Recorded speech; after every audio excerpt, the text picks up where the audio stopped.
So I'm very happy to have Ken and Bhairavi here, and I'll be even happier when Matt appears. There are several companies very active in this space. They're a little bit confusing because there seems to be this strong tendency of companies working on this to change their names for reasons that aren't entirely clear to me. So the market leader, the first one in the US market, I think has not changed its name, at least not since I've been paying attention to it. That's Sequenom. I asked Sequenom, we invited Sequenom, urged them to come, and they said that because they were in litigation with some of these parties, they would pass. I would note that some of the parties they're in litigation with have not passed, and I wish that Sequenom had been here. The second company to get into the market, I think, in timing was Verinata. Verinata used to be Artemis, and then it changed its name. I may have been in part responsible for that because I was giving them a hard time about the fact that they had named their prenatal testing company after a virgin goddess, which struck me as being a little bit odd. Verinata also was invited and urged to come, and Verinata just said, we will thank you, but we choose not to participate at this time. So if from time to time I ask what Sequenom's and Verinata's position is on these issues, I don't expect to get an answer because they chose not to be here. I am very happy, though, with the company that some of the companies did choose to be here. We have Ken Song, who's CEO of Ariosa. Ariosa, I think, started as Tandem, and then it was Aria, very briefly, and then it was Ariosa. Matt Rabinowitz should be here. He's at Natera. He's the CEO of Natera, which used to be GSN, which used to be Gene Security Network. And the third CEO we have with us, whose bio, I'm afraid, is not in your materials, is Bhairavi Parikh. She's a PhD in, I think, bioengineering, and is CEO and co-founder of CellScape. CellScape has a somewhat different approach, and they're probably a little farther from market than the others, but we'll hear from them. So I'll ask Ken to speak first. If he shows up, Matt was supposed to go second. If he doesn't appear in time, we'll go directly to Bhairavi. Ken, thank you.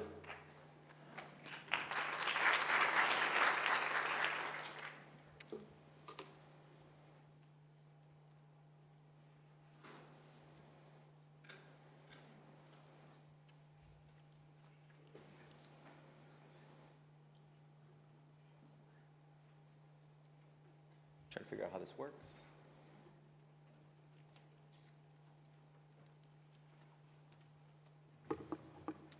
Just use the laptop.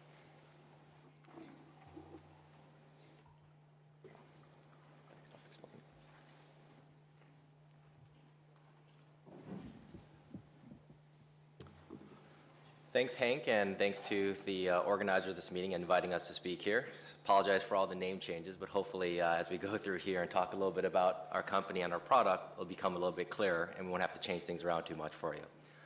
My name is Ken. I'm the CEO of Ariosa Diagnostics, and we are a privately funded company based down here in South San Jose. Our company's mission when we started just 2 years ago was to actually develop safe, accurate, and affordable tests for mass markets, with the initial focus being in prenatal and fetal health.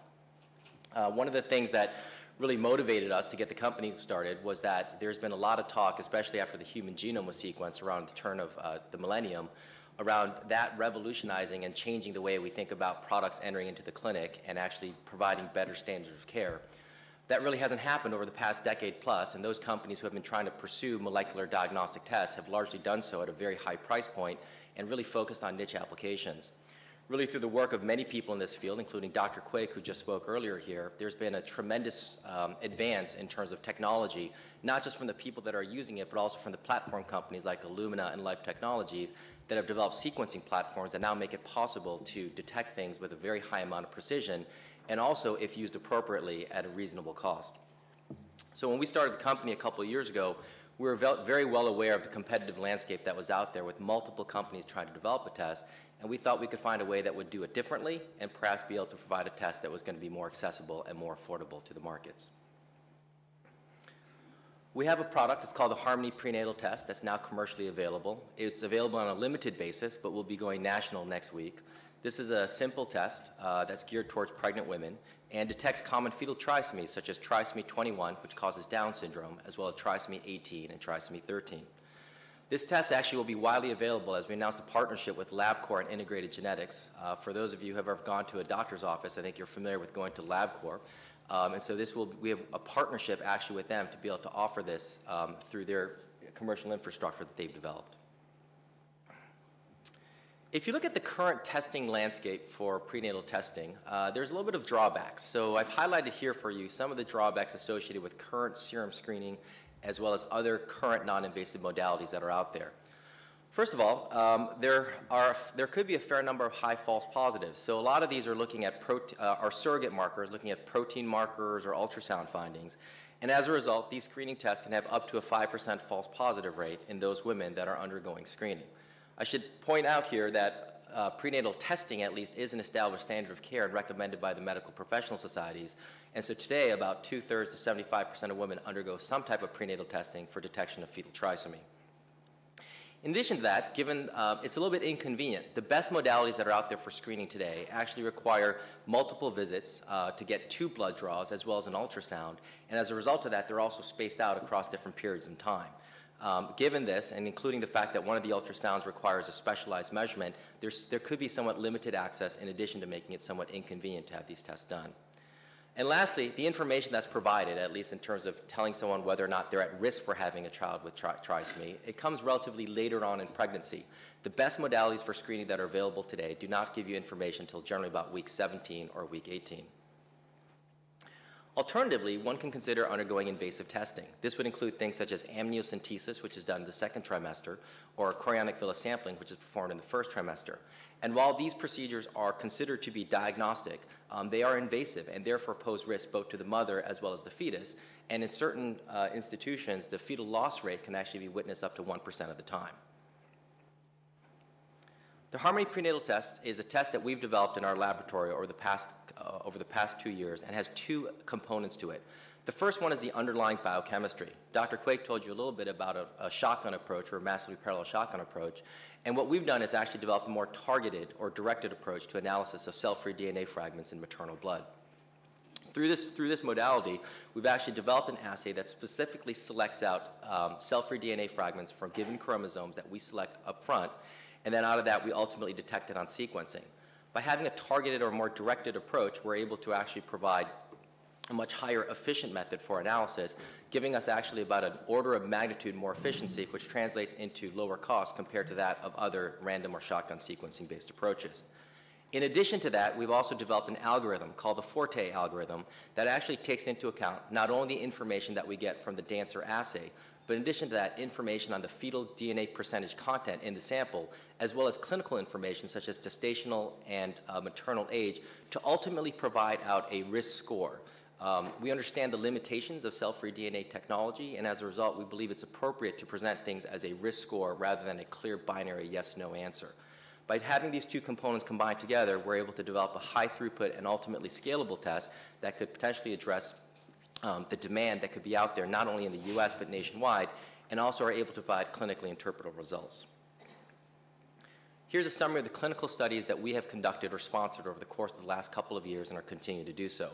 I apologize for the fine print here, and it's not so much to tell you about each one of these studies, more so to demonstrate to you that we are trying to lead an example of making sure that this approach and the technology that we have is clinically validated, not only by our laboratory, but by others as well, before we start offering this broadly as a commercial test. We have had 3 studies that have been published, which were independent studies that looked at the performance of our method for detection of trisomy 21 and 18. And we have just completed a large-scale study of several thousand individuals, which actually was just accepted for publication and should be coming out to print very soon. In addition to that, we're conducting several other studies as well to, again, demonstrate the performance of our technological approach and its ability to detect common fetal trisomy. I think given the fact that we are dealing with a very important area in terms of pregnancy, it's imperative that any company that's going to come to market make sure that it validates its technology through multiple clinical studies before this thing is used by providers and by women. Here's our published data to date. Again, I'm only showing you data that's already been published and appears in print. All these 3 publications were published actually this year, with the most recent publications just coming out last month. You can see here that the purple bars are showing trisomy 21, and the green bars here represent trisomy 18. Below each one of those are the 3 different studies, as well as the number of cases of trisomy that were analyzed in each of these studies. For the case of trisomy 21, we were able to correctly identify all cases of trisomy 21 so far in the 3 studies that we've published. And for trisomy 18, we've been able to detect all cases of trisomy 18 with the exception of 1. More importantly, I think it's important to highlight what the false positive rate is here, which is 0.1%. If you compare that to the current tests that are out there, especially the non-invasive tests such as screening, which is 5%, you can see that we have a 50-fold reduction in terms of the false positive rates, which really has a public health benefit when you think about the fact that there are hundreds of thousands of women every year that are being told unnecessarily that they're at high risk for having a pregnancy in which the fetus may be affected by a trisomy. Many of those women may elect to undergo invasive testing, thereby posing many normal fetuses at risk due to an unnecessary procedure. This is the way we provide our results out on a test report. You can see that what we do here is we provide an individualized result based upon the Forte algorithm, which provides a risk score. This risk score is given for each chromosome, trisomy 21, 18, and 13 in this case, as well as an interpretation of the result, calling something as a high risk or a low risk based upon a 1 in 100 or 1% cutoff. Realizing that different practitioners have different senses in terms of what is really a high risk or a low risk, as well as patients, we also provide a quantitative score as well that actually identifies the patient's individual risk at the time their measurement is being made, as well as a recommendation typically for any high-risk result for genetic counseling and further testing, as well as if there's a low-risk result for those results to be reviewed with the patient and then further discussion to happen. In terms of the Harmony test, there are now a few different offerings that are out there in the marketplace, and I think what really we'd like to sort of stress in terms of makes us different than the other non-invasive prenatal tests that are out there is across 4 points. First is around clinical validation. We have had the most extensive clinical data to date that has evaluated our technology, which is again a directed approach for the detection of common fetal trisomies.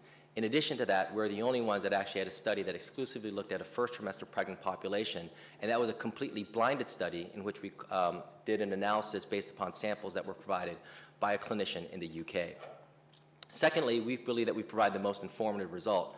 We provide both a qualitative as well as quantitative result for each analysis that is performed in our laboratory, and we believe that it's important for this that people really understand where they lie in the risk continuum when they obtain a result from any non-invasive prenatal test. Next, we believe that our test should be widely accessible. In terms of pricing, our list price, of course, list price all matters in terms of what you ultimately get paid by the insurance companies, but our list price is $795. You can compare that to at least a couple other tests that are out there that are well over $1,000 or $2,000. In addition to that, through a partnership with LabCorp and Integrated Genetics, we're able to take advantage of their extensive networks, especially in terms of managed care contracts. And also, we are making sure that as a laboratory test, we are making claims around our analytical performance and not trying to artificially restrict this or dictate which populations this test should be used in. And lastly, we believe that through our partnership with LabCorp, we're able to provide a high level of service through our educated sales force, through many genetic counselors on staff, as well as the ease of access through basically the phlebotomy networks. This test should be able to be ordered and very streamlined from many different practitioners. When one thinks about where does non-invasive prenatal testing actually fit within the paradigm of clinical care, here's one view in terms of how we can think about where it could appropriately be implemented into practice. Some have advocated that this be used in lieu of invasive testing. I think this is problematic because these tests are not diagnostic.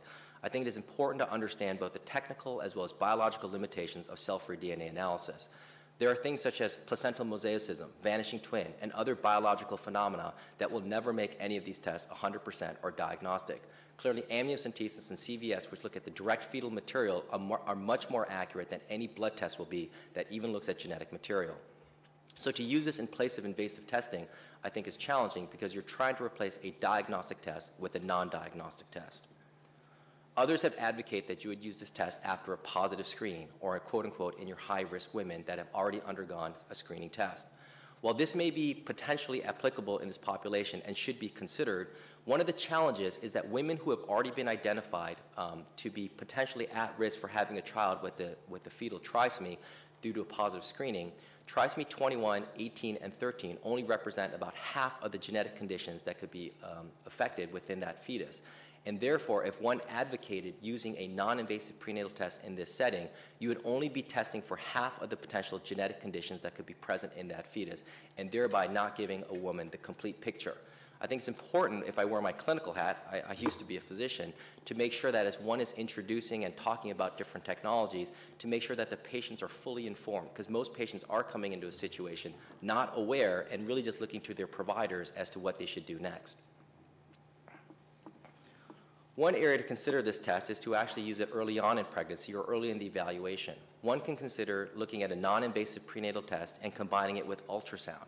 Ultrasound is already being done many times during a pregnancy, first trimester, second trimester, and sometimes even later on. The ultrasound is by far the best modality to look for structural defects and other conditions that can be visually appreciated during the maturation of the fetus. However, that being said, ultrasound is spent, a lot of time on ultrasound is spent looking at conditions such as trisomy 21 and soft markers, which are difficult to detect, and therefore much of the time on ultrasound is spent looking at these difficult markers for things like trisomy 21. If you had a non-invasive prenatal test that could actually be utilized early on in pregnancy or early in the evaluation, it would actually allow the ultrasonographers to spend more time looking at things such as cardiac defects, skeletal dysplasias, etc. By doing so and combining these two, it could really become a new modality for how people think about introducing this test into clinical practice. When one thinks about how things can actually change, here's just one view. Whenever technology is introduced or one thinks about a technological leap forward, I think it's supposed to actually bring simplicity to the way we think about things and the way we implement medical practice. If you look at the world today, there are many different options that are available to providers and women in regards to current testing for fetal trisomy. There are different serum tests that are done. There are different ultrasound tests that can be done. These are done in the first trimester as well as in the second trimester or combined. And on top of that, you also have invasive testing.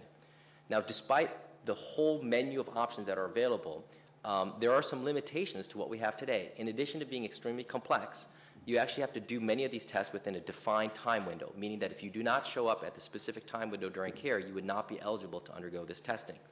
In addition to that, you have a lot of variable performance between laboratories. None of the serum screening tests are approved by the FDA today.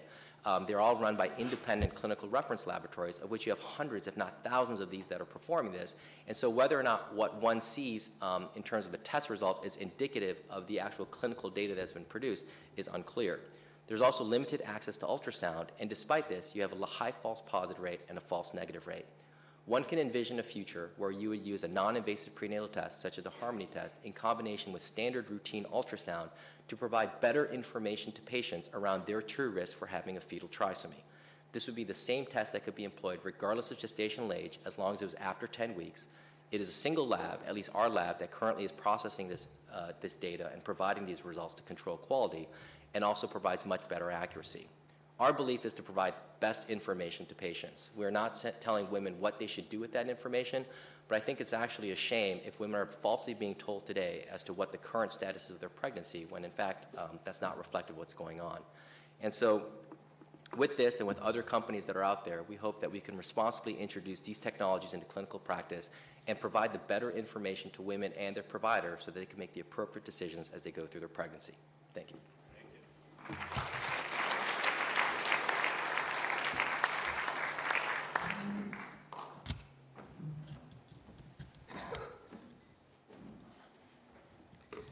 Do I have a pointer here? Super.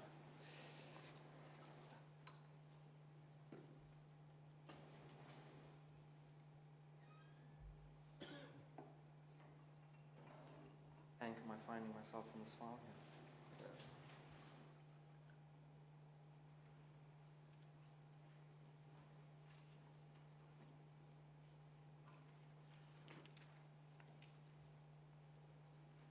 Good morning, everyone. Thank you very much, Ken. Thanks, Hank and all, for organizing this super conference. It's a great pleasure to be here today. So I'm going to be talking about Natera And we are not just a non-invasive prenatal diagnostics company. We've been offering diagnostic services for several years in various clinical domains that have to do with reproductive testing. So I'm going to talk at a very high level. I was told this talk had to fit into just 8 minutes, and there's a lot more data, so please, if you have questions, there'll hopefully be time to address them afterwards. The concept behind Natera is that you have all of this amazing signal processing and computer technology in your gizmos today, what we put in our laptops, what we have in cell phones, what we put in spaceships, and very little of that signal processing and computer capability has found its way into diagnostics, especially diagnostics for reproductive indications, which is bizarre because there is so much room for improvement, as Ken mentioned, and the most important thing in most people's lives is not the latest gizmo, it's having a healthy family. So the way Natera goes about this is we look at the data from the Human Genome Project, and we look at the latest, greatest signal processing techniques, and we apply that to improve the sensitivity and specificity and coverage of diagnostic testing, specifically for reproductive indications. So there's been a whole range of tests that we've introduced over the course of the last few years, and our involvement in non-invasive prenatal diagnostics can be seen as the culmination of a whole series of tests that have led up to this. We started off several years ago offering the first microarray to analyze a single cell for aneuploidy across all 24 chromosomes, simultaneously being able to detect deletions, duplications, and mutations at multiple genetic loci.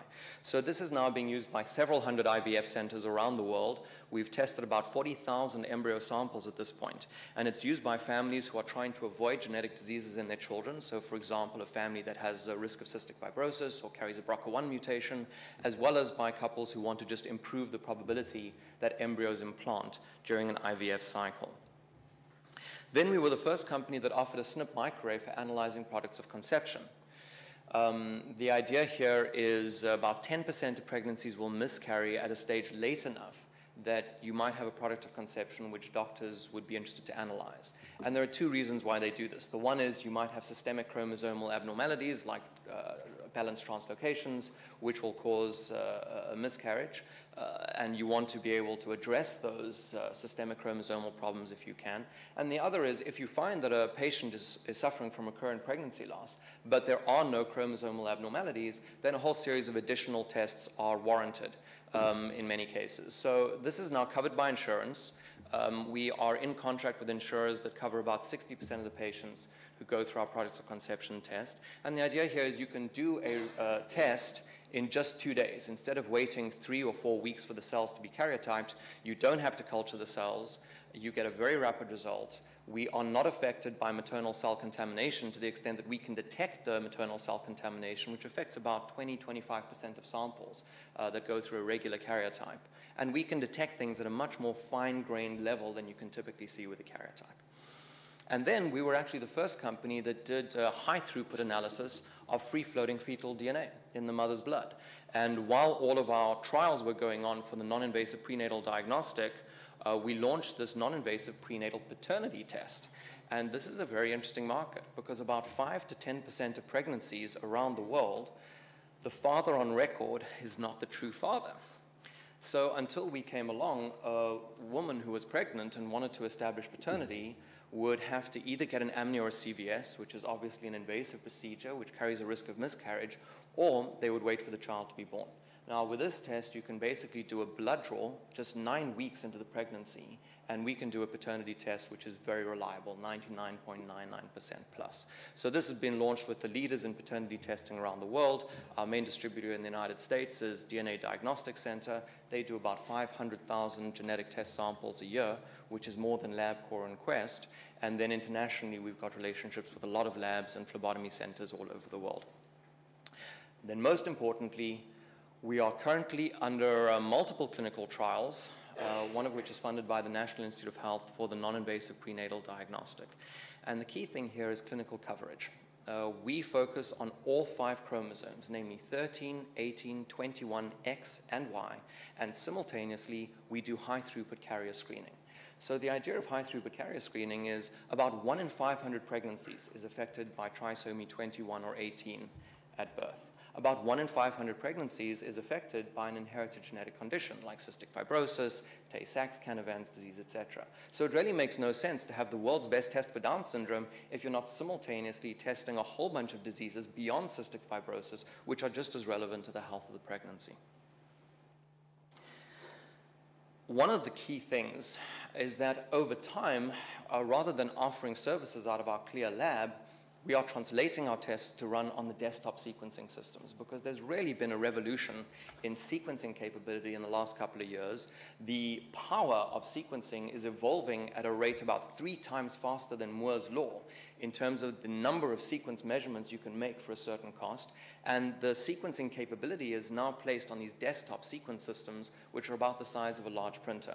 So we envisage a world in the long term where these desktop sequencing systems are going to be placed at hospitals and labs all over the world. They will run the samples themselves, and we will run the informatics in the cloud as a web service. So here's an overview of how the technology works. I'll first talk about this as it applies to single cells or trophectoderm biopsies that come from an embryo about 5 days after fertilization. And then I will talk about how we apply this to non-invasive prenatal diagnostics. So when you get a single cell in the lab, we amplify up the DNA. And because you're just looking at a single cell, every position on the chromosomes that you're looking at is just a single molecule. So you get very high rates of allele dropouts where a molecule's there that you can't see, or drop-ins where you think a molecule's there that really isn't. And amplification biases upon different parts of the chromosomes. So if you just look at that data quantitatively using a CGH array or using quantitative sequencing, you make a lot of mistakes. What we do differently is we take data from the Human Genome Project, and we also take data that you can directly measure or infer from the parents. And from that a priori information, we can work out where the chromosomes crossed over in the sperm and the egg that fertilized to become the child. And if you can work out where those crossovers happened, you can basically reconstruct the embryonic DNA in silico. And so we can turn those very noisy direct measurements into reliable copy number calls across all 24 chromosomes and simultaneously call mutations at multiple loci. Now, the same approach conceptually is applied in the non-invasive prenatal context, except here, our data is not coming from a single cell or a small clump of cells from the trophectoderm. Our data is coming from many hundreds of copies of the fetal DNA, which are existing in the mother's plasma. And we identify the SNP locations, which will be maximally polymorphic, which will give us the most information about variations between the mother and the father. And we will sequence those loci preferentially using a multiplex PCR assay, which targets those particular regions. And we're able to multiplex 11,000 PCR primers in a single reaction, which I think is to my knowledge, there's nothing out there which can replicate that level of multiplexing. And more than 90% of the reads that come out of that highly multiplex PCR reaction are valid reads that map to the genome. So with that information, we will then evaluate a whole series of hypotheses. So at a high level, your hypothesis will be, did I get 2 chromosomes from the mom, 1 chromosome from the dad, like a maternal trisomy? Or did I get 1 chromosome from each parent, disomy? And then within those broad hypotheses, we're looking at a huge number of, literally billions of sub-hypotheses which say, where did the chromosomes cross over in the parents to generate these chromosomes that I see in the child? So for every hypothesis, you generate the probability of that hypothesis given the measurements that you've made on the plasma and what you can infer about the parents. And you take the maximum likelihood probability as your diagnostic, say trisomy. But now you have a probability associated with that hypothesis. So you know the confidence in the diagnostic that you've made for that particular sample. So if we do a blood draw very early in the pregnancy, say 8 weeks, and we have a tiny fraction of fetal DNA, we might say, okay, you look euploid, but only with a 95% confidence on one of the chromosomes. If you want a high confidence call, you need to do another blood draw until we are sure that you're getting a result which is a very high confidence result. So here's one of the key advantages of that. The approach works just the same on all chromosomes. The existing techniques, which are quantitative, tend to work well on the chromosomes that amplify reliably 21 and 18 tend to be fairly stable amplifiers. But when you get to small fractions of fetal DNA, the variable levels of amplification in those chromosomes compared to your reference chromosome will tend to cause false positives and false negatives. And if you don't know the confidence in your individual call, you don't know that those are likely to be false positives and false negatives. This is particularly bad when you get to chromosomes like 13 and the sex chromosomes, which have substantially more amplification variability. This doesn't really affect us. The performance across all the chromosomes is the same, and we're increasing clinical coverage by more than a factor of 2. And that's something that's extremely important. We are increasing the number of abnormalities that you can detect non-invasively by looking at the sex chromosomes by roughly a factor of 2. And I've just... Okay, so that's what the data looks like, and I can talk much more about data during question time if you're interested. The green, blue, and red line represent our performance as a function of fetal DNA at 2.5 million, 5 million, and 15 million reads. Now, by comparison, if you look at the hugely parallel shotgun sequencing that's done, at around 8% fetal DNA and less, they tend to have a sensitivity around 75%, and that's with about 20 or 30 million reads. So by using this targeted sequencing and the informatics, at about 5 million reads, we're at an accuracy well above 99%. Now, in yellow are the actual plasma samples that have been run at around 5 million reads per plasma sample, and they are performing just as we expect them to perform. If you then include a confidence threshold, so you only include those samples for which you have a high confidence call, we're on the black line. In other words, touch wood, we haven't had a single sample wrong yet. Now, you never believe anyone who says they have 100% sensitivity and specificity, because biology just doesn't work that way and medicine is too complicated. But because we are able to work out the confidence in the individual calls that we make and request a redraw if we have a low confidence result, we get these very high reliabilities. And that would be only subject to the possibilities of mosaicism, which we should talk about during question time, perhaps. So here's basically talking about the importance of being able to cover all sorts of abnormalities across the 5 chromosomes rather than just trisomy 21, 18, and 13. And if you look at 100,000 patients measured and you're just looking at 21, 18, and 13, albeit with less sensitivity on 13, you're going to see a lot of cases which are not detected by the existing approaches that are out there. And then my last slide is just something which I think everyone should be aware of, which I think the industry is going to be, which is going to be incredibly important to the industry over the next couple of years. The Maternal Fetal Medicine Consortium has just released results on a large study of arrays applied to amnio and CVS samples. And they found that 1.6% of amnio and CVS samples, not in particularly high-risk patients who had an abnormality by ultrasound, but just across the board, 1.6% of samples had a microdeletion or duplication in a clinically significant region. That's a huge number. So we went back to our products of conception samples and looked at over 2,000 POC samples at a granularity of 1 megabase or more. And we found about 1 in 80 samples had a deletion or duplication at a region that was potentially clinically significant. So if you focus on the 10 most common deletion and duplication loci, and you say you can detect at a level of 1 megabase or more, you're capturing about 83% of that load. So that's about 1 in 100 pregnancies. Now, it really depends on what the diseases are. They're not all similarly penetrant, but whatever threshold you use, you are going to be detecting diseases which are way more prevalent than Down syndrome. And this is going to be something that is incredibly important to do non-invasively, because basically everything that you can detect by an amnio and CVS, we would like to be able to detect with a free-floating fetal DNA in the maternal plasma. What does all of this mean? It means that there is a huge need for genetic counseling. We've got 10 genetic counselors in the company right now, and the need for their time with patients grows every day as one starts to get more and more advanced in terms of things that one can measure, especially when you're talking about diseases that are not 100% penetrance, but high enough penetrance that you really would worry. The need for that genetic counseling support becomes paramount. Thanks. Thank you.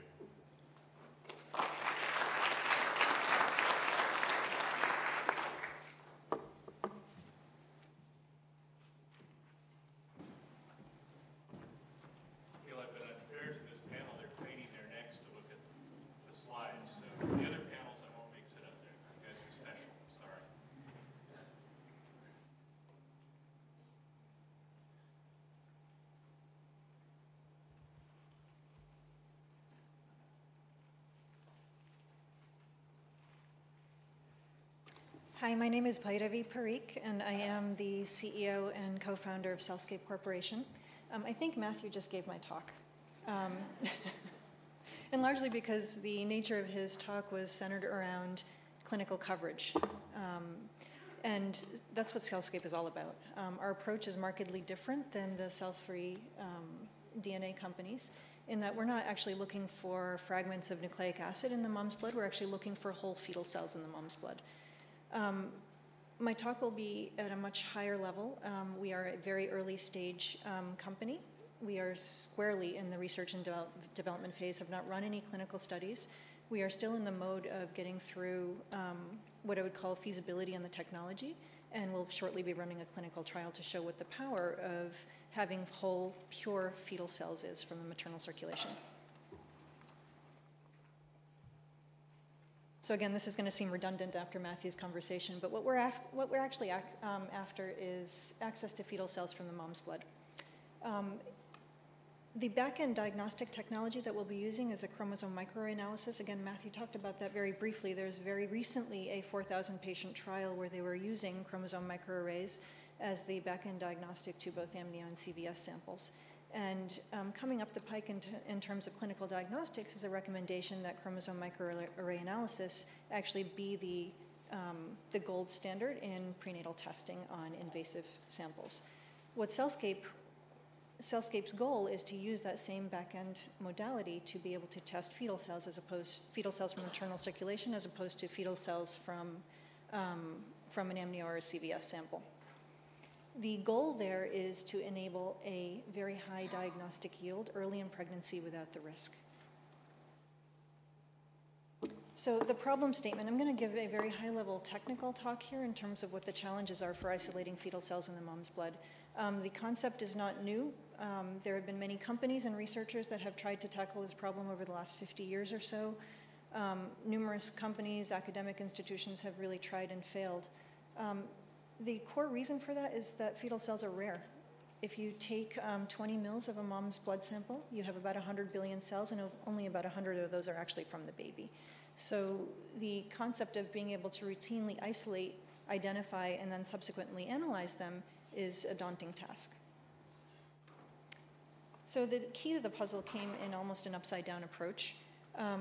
What we focused on was, number one, retention of the fetal cells. And so I think there's a couple of reasons that other groups have fallen down in the past. First is your ability to save the cells. So if you start with 100 billion cells, the biggest problem is being able to enrich those cells. How do you actually parse through all of those cells in a way that you know you have your fetal cells left without losing them, without damaging them, maintaining them morphologically in a way that you can actually still analyze them? So CellScape's first goal was to be able to create what we call an enrichment technology to get from the 100 billion cells down to something that is manageable, but still saving all of the fetal cells that we started with. The way that you do that is, again, a similar concept to Matthew, where you're really leveraging advances in hardware and software to be able to quickly sort through those cells and be able to determine which ones are fetal. So then the next step was, how do you determine that they're fetal? There have been many groups that have tried to identify fetal cells, and what you really need is specificity. You don't need sensitivity. So as long as you have some threshold of the number of cells to enable a genetic analysis, it really doesn't matter if you have 10 or 100 or 1,000 fetal cells. What you want to know is every one of those cells is actually from the baby. That way, you have pure and complete fetal genome, and you have a very high level of confidence in your diagnostic test result. We have developed a unique fetal identifier that really maintains the DNA in the state that it originally was in. So this is important because most of the fetal identifiers that people have tried to reduce to practice really they damage the nucleic acid. And that way your diagnosis actually suffers. So we've developed a technique that really maintains the DNA in its native state. This is a high-level overview of our process. We start with 100 billion cells. We parse that down to about 1 billion cells. And at that point, the cells don't get touched. We look at them all individually, one at a time. We identify which ones are nucleated red cells. We further, again, without touching them, identify which ones are the fetal cells. And then we take the resulting cells through a microarray analysis. These are just some pretty pictures. We have developed methods to verify that our cells are that our assay is both sensitive and the fetal identifier is specific. We have used techniques that are known and well understood in the industry for verifying. I got 5 minutes? Thank you. For verifying that the fetal cells are actually from the baby. I appreciate that you noticed. I did notice. I actually tried hard to gear my talk to be 8 minutes or less. What you're looking at here is the green circles are a tag for a fetal protein. The red dot in the center is the Y chromosome. So we have a fetal identifier, and then we want to verify that it actually is a fetal cell. We use 2 different methods to verify that those cells are fetal. One tags a fetal protein, one actually tags the Y chromosome in no male pregnancies. So what is our philosophy? We're going to rely on society guidelines to define indications. Our first panel will be a chromosome microarray analysis. We will be looking for whole chromosome aneuploidies, all of the chromosomes. We will also be looking for microdeletions and duplications. Eventually we'll expand to include the Mendelian disorders using PCR-based technologies. Sequencing, there's a bunch of question marks because I haven't yet determined what the value of sequencing is once you've gotten past that in terms of what is clinically relevant and what is important to the patient, to the physician, and to the insurer. So I think I'm done. You're welcome. So we have time for questions. I'm going to steal the first question then. Ken, you are already in some limited distribution, some limited clinical distribution and are going nationwide next week, right? Yep, that's right. Matthew, do you have a guess that you can tell us about when you'll be in the market? This year. So 2000. I have a better guess than that, but that's about. The best that a guess that you can tell us is sometime this year. And Bhairavi, if things go well? For 2013. Fourth quarter 2013, so about a year and a half from now. Okay, great. Questions?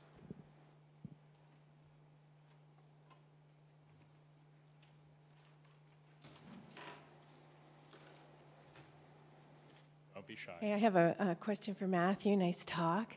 I like that you're using the HapMap data, and I'm wondering how you're managing ethnicity and variations in the allele frequencies among the women that you're testing. Excellent question. And we actually spend a lot of time selecting SNP loci on the chromosome that are optimized across our large population group because it is a significant issue. So if you find that there's a particular, is this working well enough? Can you hear me? If you find that there's a particular patient that doesn't have as many polymorphic loci as you expect, that will show up in terms of your confidence in the result. We don't really encounter that though. We have spent a lot of time using databases beyond dbSNP actually to make sure that the SNPs that we choose cover the largest swath of the population and are optimized over many population groups. In the event that we didn't include some remote population, then that would show up as a low confidence result, but we haven't really seen that. Hi, thank you all for being here. My name is Michelle Livingston, and I'm with the Global Down Syndrome Foundation. And so one of the big concerns, of course, that we have in our community is, are women receiving fair, accurate, and unbiased information at the time that they're receiving the test? So could you speak a little bit, especially Kenneth, who, now that your test is really out there already in the market, what kinds of information are you pairing with this test, and what kind of information is the woman receiving so that she really is understanding what the implications of the test that she's taking will be? Yeah, that's a great question. I think it's so in terms of the information that we're trying to provide is we definitely think that we need to be able to educate people. I think the first and foremost is just sort of around the technology and what it can and can't do and what it actually detects. We have a pretty strong feeling that as a genetic-based test, we detect trisomy. We don't detect Down syndrome, right? I mean, that might be a nuance point for some, but I think that's really important to highlight. The other thing is we have been trying to work with different advocacy groups and try to solicit their input in terms of our materials, in terms of how we approach and how we report things out. I guess our view is we're an information-based company, and what we're trying to do is provide better test result information In addition to that, we are trying to devote some resources towards education. And so whether it be at different conferences or exhibits, et cetera, in addition to having our own patient material that we're sort of developing to educate patients in terms of a brochure, we are also looking towards other organizations to be able to help disseminate some information out there regarding things such as trisomy 21 and the other trisomies as well. But I mean, it's a tough one, right? I mean, if you look at the current testing environment today, I mean, there are so many women who undergo serum screening or current screening without any knowledge that the test is actually being performed on them. And the hope here is that because this is, you know, a newer technology, that at least it stimulates the discussion for the provider to have that with the patient, which I think is completely lacking in some institutions today. If I may, I'd like to, was that just for Ken or general? No, please. I'd love everybody's. I'd like to augment what Ken said. This is such an important issue. And I'll tell you my personal story here. I was going to have a little girl 3 years ago, and we found out late in the pregnancy that the child had Down syndrome. We were fooled by the existing screening tests, as so many people are. And, you know, I'm very much a cold, hard scientist. You know, I would have thought that when you get a diagnosis like that, I would have known exactly what to do. But the reality is we were lost. We were totally lost, and I never dreamed that I could be so completely lost. And it took us about 1 week of navel gazing before we decided what was the right path. And there is no right path in a situation like this. So it was at that time that we started pouring resources in the company into applying our informatics technology to solving this problem. So the philosophy that I have, and it's roughly consistent with the company's philosophy, is that you just want to provide the most thorough information as early as possible. If a couple is going to decide to terminate a pregnancy if they have an abnormality, an early pregnancy termination is a totally different prospect from a late pregnancy termination. So you really want to provide the information before 11 weeks so that you can follow up with a CVS, and then if the couple chooses, have an early termination. But if the couple chooses not to terminate, which is obviously a decision that a lot of couples in the United States would choose, and it really depends on the region. You know, in the south of the United States, 80% of people who have a Down syndrome diagnosis will choose to have the pregnancy. It just makes a big difference if people know that early on. It helps them think about it, it helps them plan, it helps them make an informed, thoughtful decision. And really, it's just a question of giving people the best information you can and as much genetic support as genetic counseling support to go with that as you can. I'm not sure I actually have much more to add than what Matthew just said. I think, you know, Cellscape is really heading down the path where we're attempting to give very complete information that's relevant across a multitude of different disorders that are equally as relevant as Down syndrome. And I think Matthew's entirely correct. The most important thing here, I am a mom of 4, have had 2 false positive screening tests with my first 2 kids, and then elected not to have invasive procedures. This problem is very near and dear to my heart, and I think it is entirely correct. What you want to do is you want to know. And then it becomes a personal choice. And again, Matthew is very right. If the earlier that you know, the more time that you have to make a decision and the more time that you have to prepare. And so, again, not centered around Down syndrome specifically, but there are a world of genetic disorders that I think most people are not educated against because there is no way to test for them currently. They get tested for by accident, unless there's obviously a positive carrier screen that's going along with the recommendation for a diagnosis. So early, accurate information that is comprehensive. Thank you. Alberto Gutierrez, FDA. I just wanted to ask you, since I've heard all of you say that you want to give us much information, and I was wondering how you do that when the positive predictive value and the negative predictive value is dependent on the presence of the prevalence of the disease. And so if you're just giving analytical data based on a bunch of positives that you have and a bunch of negatives, how do you determine, or how do you give people an idea of exactly what is the positive predictive value and negative predictive value so they can make decisions knowing what is the likelihood that they're going to make the right decision? That's a great question. I mean, that's something that we've thought about since the inception. It's true that when you look at the studies that have been done to date, they talk about sensitivity and specificity. I remember during med school, I'd hear positive and negative predictive value, and I'd sort of shut out. But it is extremely important because the utility of any test that's out there, prenatal or otherwise, is dependent upon how common a genetic condition is in that population. I think there's a couple of things that brings up. First of all, when we actually report out our risk results, we do take the a priori risk based upon clinical information that is maternal and gestational age, so that when we provide back sort of a risk back to the patient, it does take into account the prevalence for that individual based upon those two factors.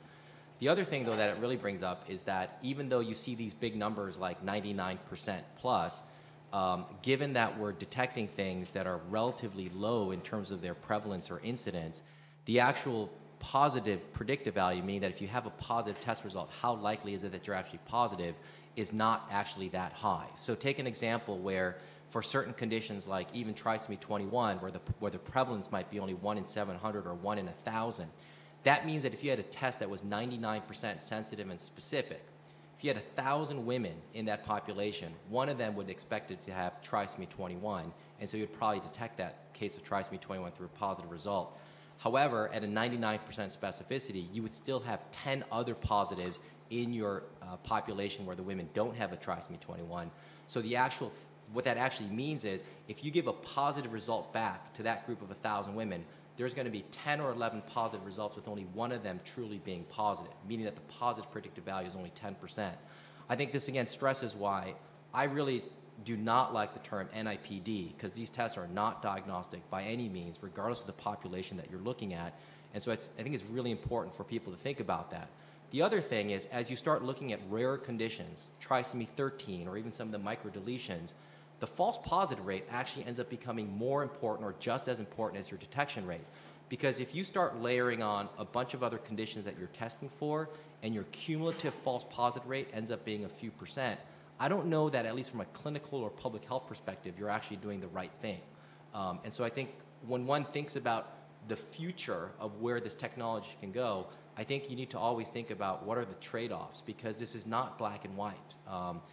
And so thanks for that question. I mean, that's just my view in terms of the whole importance of PPV and NPV. Just to be clear, were you specifically talking about positive predictive value, or were you also talking about limited penetrance? Because I thought part of your question was about the limited penetrance of diseases. Okay. So the model that we use is basically anything that you can detect by an amnio and CVS, you should try to detect non-invasively. And it's actually interesting, the rate of microdeletion syndromes, for example, is Guy George, for example, is way higher than trisomy 13. So it is a trade-off between knowing that you have sufficient specificity and all the things that you want to be able to cover, but the long-term goal for us is very clear. You want to be able to address all that you can see in an amnio and CVS, and you want to know the confidence in the result that you have. And for the next several years, this is always going to be a screening test. I think all of the companies are of the same mindset here. You are going to be following up with a CVS or an amnio diagnostic test before you would even dream of terminating a pregnancy. And the other aspect of this is, however confident you are looking at the free-floating fetal DNA, or looking at an intact cell when that comes along, you do have this issue of mosaicism. And really, to my mind, that is what's going to define the performance of these tests in the long term. You've got the rate of placental mosaicism is about 0.5% to 1%. That's when you've got a mixture of euploid and aneuploid cells in the placenta.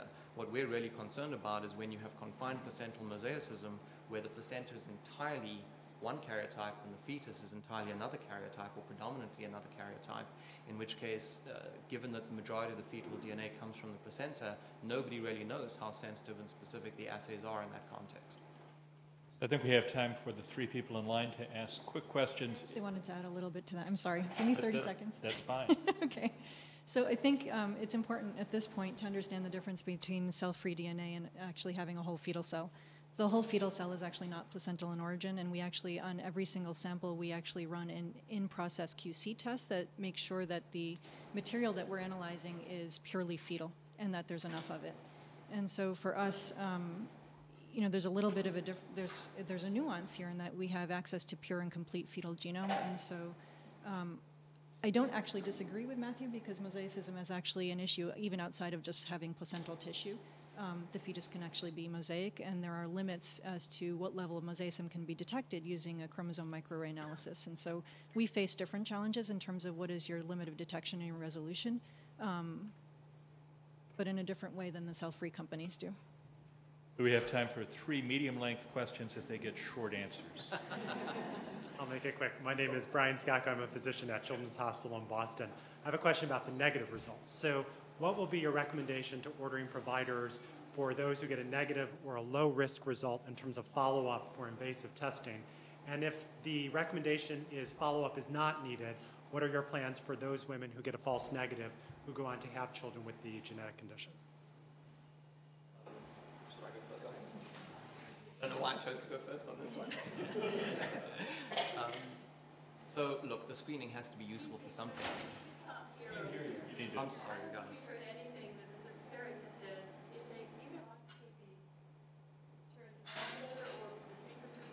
How's that? Okay. So look, the screening test has to be useful for something, right? I mean, you are not going to have a perfect test, but if you produce a negative result and you have a very high confidence negative result, there wouldn't be a recommendation for invasive testing. And I think you've just got to be very open with patients and explain what the, what the limitations of the test are.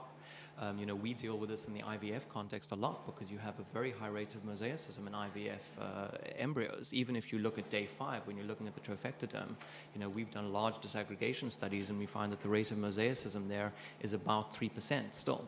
So you've just got to be very explicit with patients and doctors about what you can and can't say.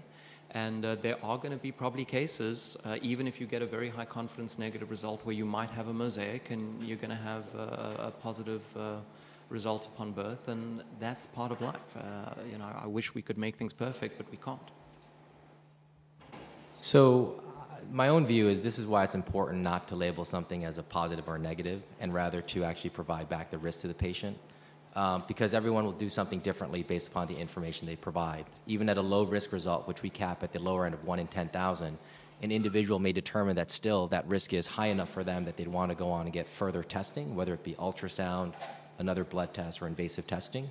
And I think the other thing is by being able to, at least for us, we've thought a lot about this, by labeling on our test reports low risk or high risk and providing that risk score, you almost are sort of telling the physician they need to communicate that back to the patient. So if anything, you're actually at least having a dialogue with them, and you're able to show them, at least graphically, where they lie in the risk continuum. And then I think at that point, it's really up to the doctor and the patient to determine what they want to do next with that. Hi, good morning. I'm Sarah Weir with the National Down Syndrome Society. Hope this doesn't fall over. This question is probably more for Matt and Ken, since you're in the market and closer to market. We believe strongly that the medical community and the healthcare providers are the biggest piece to this puzzle and how information is delivered to women that are receiving these tests. So could you talk a little bit more about the need for genetic counselors? You made in your comments, Matt, that there's definitely a need for that. Could you talk a little bit about how you're partnering with the medical community to deliver this information? So the need for genetic counselors really depends on the kind of test that one's doing and what one incorporates in that test.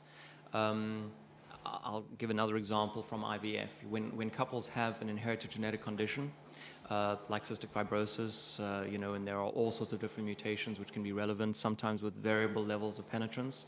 Our genetic counselors can spend several hours working through all of the issues with that couple, and several hours on the phone with doctors who often don't understand what the details of those particular mutations are. And there are cases where we have to specifically research the literature and understand what is the penetrance of those cases, and we will only do IVF if cases of very high penetrance. So that's a very big genetic counseling time consumption. On the testing that we do for the OBGYNs, the OBs tend to be the first line of support, or the MFMs tend to be the first line of support, and the patients will, the genetic counselors will only be involved with the doctors or the patients when it's warranted.